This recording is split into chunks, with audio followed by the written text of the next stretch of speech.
Баршаңызға сәлем, сіздермен бірге Айгерім. Рамазан айында ұстаған оразаларыңыз, дұға тілектеріңіз қабыл болсын.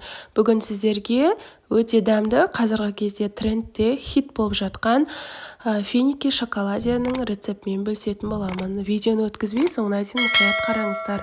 Ең алдымен бізге қажетті зат бұл құрма қажет болады, және де өзіңізге қалаған осындай жаңғақтар, және мен үй жағдайында жасап жатырмын. Милка шоколады қажет болады, және де осындай зубочистка керек.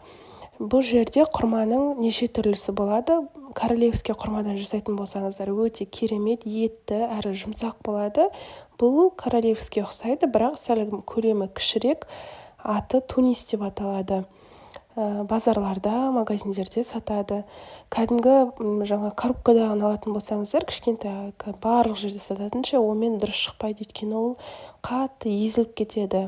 Оның сөлі көп. Міне, дәл ортасынан бөліп аламыз да, ортасындағы дәнегін алып тастайсыздар.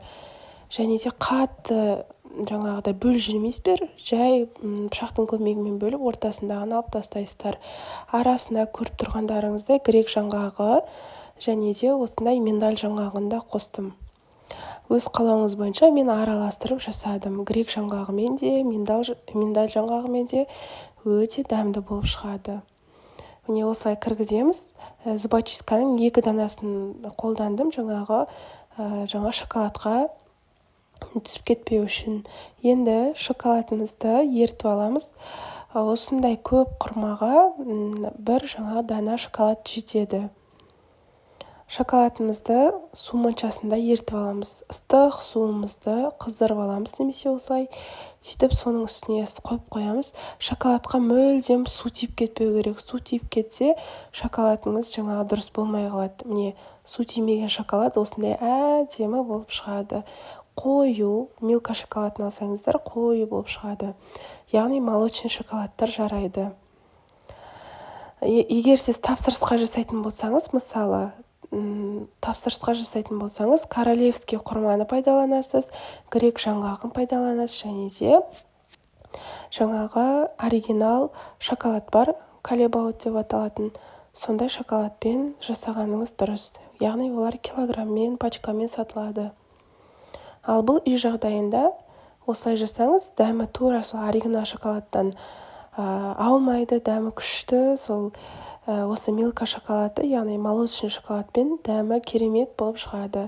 Көріп тұрғандарыңыздай осылай батырып аламыз да, жоғарғы жағына миндаль жаңғағын қостым. Немесе осылай сәндік ретінде әртүрлі өзіңізге ұнаған кокос стружкасын, немесе декорға арналған көк тұр ғой, осылай орналастыруға да болады. Енді барлығын қойып алдық, осылай дайындап алдық. Енді холодильникке 1-2 сағатқа қойып қоямыз, өйткені 1-2 сағатта шоколады толықтай қатады. Арнай осындай аппақ қағаздарға салып, дастарханға ұсына берсеңіздер болады. Отбасыңызға жасап беріңіздер. Аузы ашқанда жеп көріңіздер, дәмі күшті болып шығады. Міндетті түрде жасап, каналыма тіркеліп қойыңыздар. Егер осы видео ұнаса, төменгі жақта поделиться деген бөлім тұр, соны басып, WhatsApp желісінде чаттарға, группаларға бөлісіп қойыңыздар. Алдағы уақытта каналымда ауызашарға дайындалатын осындай Өзбекстанның әйгілі көк самсасының рецептімен, және де қайнатпалы сорпаның, қою тағамдардың салаттардың рецептерімен бөлісемін. Сондықтан дәл қазір каналға тіркеліп, жанындағы қоңырау белгісін басып қойыңыздар. Баршаңызға ас болсын.